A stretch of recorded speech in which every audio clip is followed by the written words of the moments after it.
All right, so today we're looking at just a review of some quadratic stuff because we're going to be looking at quadratics in the next day too, but in a little different way. So first with the quadratics, we looked at how do you graph them.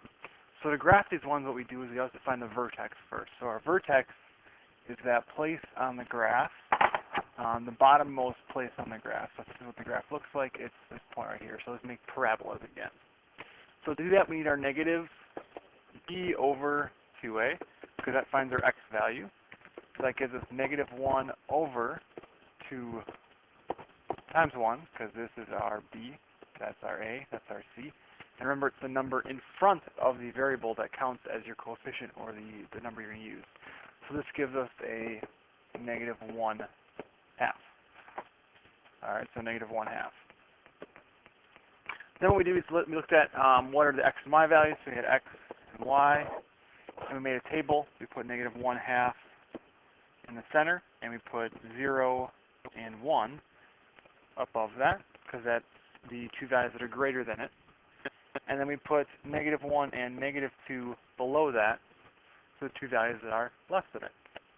And to figure out what those values are, we're taking this x value, and we are putting it in for our x's above. So for the 1, you'd have 1 squared plus 1 minus 20. So this would be 1 plus 1 minus 20, which is 2 minus 20, which is negative 18. All right. So pause the video, go ahead, try and figure out those other four values. We'll go back together in just a second and look what they are.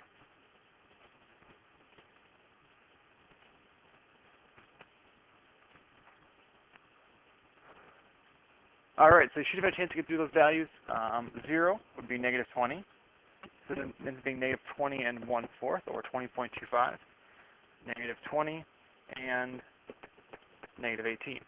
So to graph those, we're just going to go over to our graph, and I'm going to count by 2's on the y-axis. So we know that our midpoint, our vertex point, is going to lie on this line. And 1, negative 18, so it'd be 1 to the right, down 18. So remember, counting by 2's, so it's 9 down. 0, 20 is going to be right here. Negative 1/2 is there. Here is our negative 1, negative 20. And then negative 2, negative 18 ends up being right here. So our parabola ends up looking like that. Okay. And the most important part of these graphs, besides the vertex, was always the points where it crosses this x-axis. All right, so that's called the roots. Those are the two roots. So you have one root here and one root here. So those are the two roots. Those are important places. All right, so then once we had them graphed, we said, okay, let's look at, without having to graph it, what can we do with it? So we looked at a formula. And we could look at this one graph. So here's the graph part. And we have the x equals negative b over 2a, finding the vertex. So our vertex point was 1/2. And then I went through and did a table of values for it. So it ends up looking kind of like this, really. And the bad part about this is the roots, unlike the last one, end on points in between. It doesn't really end on whole value as the last one did. So we asked ourselves, okay, how do we get that? And there's a formula for that to remember to get those points.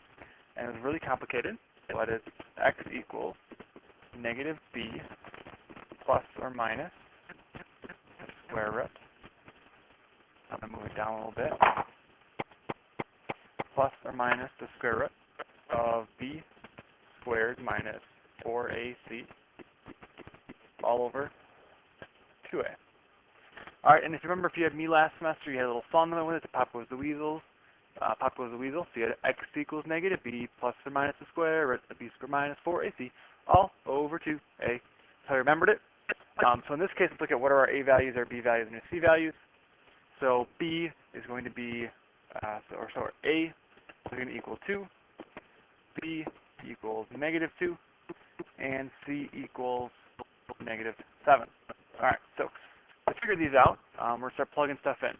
So negative b, that becomes a positive 2, because it's a negative 2, plus or minus the square root of negative 2 squared minus 4 times a, so that's times 2, times c, which is negative 7, all over 2a, so all over 2 times 2.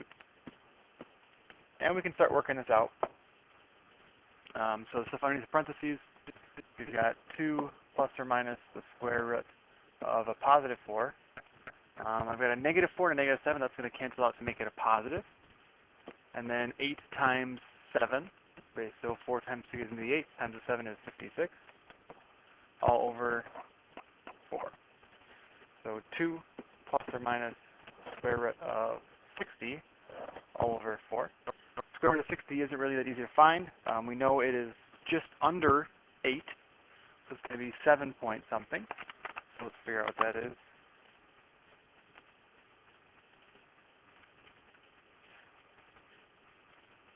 This ends up being 2 square root of 15, which doesn't help me because I'm looking for a decimal.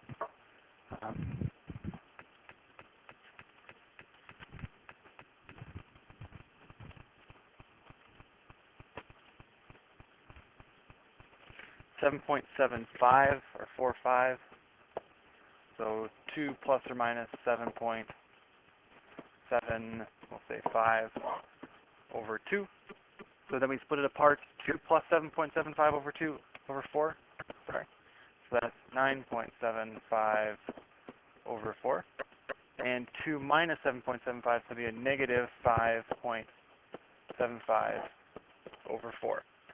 So if you do those, you should get 2.4375, 2.4375, and